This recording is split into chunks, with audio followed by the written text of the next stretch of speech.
విద్యార్థులకు bad news చెప్పింది విద్యాశాఖ. వచ్చే విద్యా సంవత్సరానికి సంబంధించిన అకాడమిక్ క్యాలెండర్లో సాంప్రదాయ విధానానికి స్వస్తి చెప్తోంది.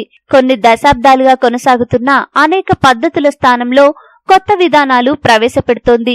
సెంట్రల్ బోర్డు స్కూల్ ఎడ్యుకేషన్ తరహాలో రాష్ట్ర విద్యా విధానాన్ని కూడా తయారు చేస్తోంది.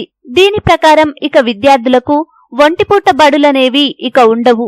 జూన్లో ప్రారంభించాల్సిన పై తరగతుల బోధనను ఈసారి సిబిఎస్ఈ స్కూళ్ల తరహాలో మార్చి 21 నుంచి ప్రారంభించేందుకు చర్యలు చేపట్టింది.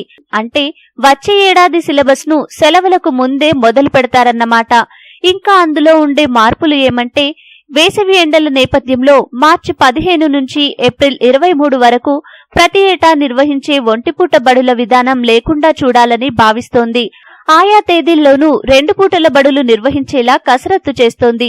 పై తరగతుల బోధనను మార్చి 21 నుంచి ప్రారంభించి ఏప్రిల్ 23 వరకు నిర్వహించాలని భావిస్తున్న నేపథ్యంలో ఈ ఆలోచనకు వచ్చింది.